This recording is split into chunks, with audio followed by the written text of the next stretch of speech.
there will be a time in the near future when your Apple Watch or whatever is telling you, hey, you need to go talk to your doctor right now, or you need to go tell your school nurse right now. And that time is coming. And the work that we're talking about here will pave the way there.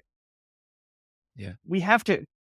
People have to recognize the importance or the impact of the T1D stuff for this to really have it. And George brings up, he brings up a good point. People are going to demand it. They're going to insist that I have these tools.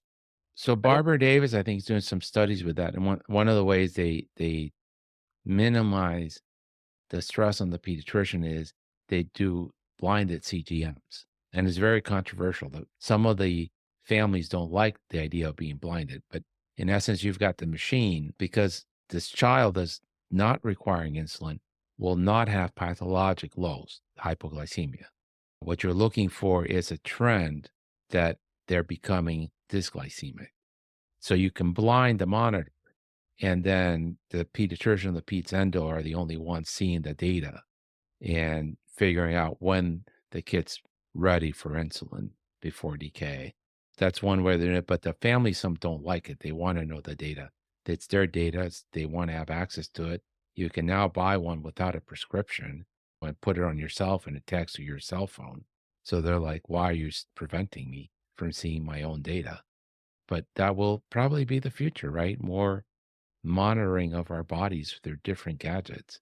This is called population health. And you're talking about getting paid for a simple test. Brain, and this is probably a general pediatric job, because you're going to have all these kids that may be getting sick in the future. The endocrinologist has to deal with the people that are actually sick today, not the slew of people that may have it. They really won't get an appointment with an endocrinologist. And I'm sure there's some centralized web portal that does these things. And then I know there's remote monitoring codes now. That could be a really cool thing to do in office. We need it. It boils down to demand. Right now, we have our industry has an almost completely reactionary position vis-a-vis type 1 diabetes. We all wait for a kid to hit a wall before we do anything. In pediatrics, unlike the almost entire scope of healthcare, a couple exceptions, but pediatrics is fundamentally about preventive care. How do we keep this from happening? Or if it's going to happen, how do we keep it from getting worse? How do we minimize the impact that it has on this kid's development future? And so we need to raise attention to it. We need to create demands for these solutions. And I say all this knowing full well, now I'm more familiar with the diabetic community has been screaming about this forever. They've been demanding. I mean, ask anyone who's going to pump, and they're like the work they had to do to make pumps happen, because to make it important enough for us to focus on it. Dan, it's like in your blood, right? And I'm a latecomer. I come along. I'm like, oh my God, we should have paid more attention to it. This is what it's going to take. Everyone's going to have to scream about it the whole way. And our biggest cheerleader is her Dr. Bravo. It's true. There we go. I don't think so. Thanks to her. There's a lot of people in this community.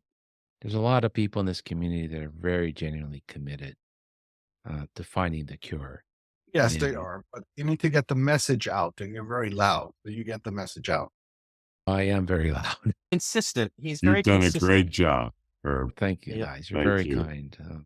It's a horrible disease. And as Chip said, as pediatricians, we work to prevent disease day in, day out, and nothing gives us more joy than when we work ourselves out of a job, right? There's almost no ear infections anymore. There's no meningitis anymore. And that's just, I hope for a day when there won't be any more diabetes, or maybe diabetes will be like AIDS. You take a pill once a week and things are stable.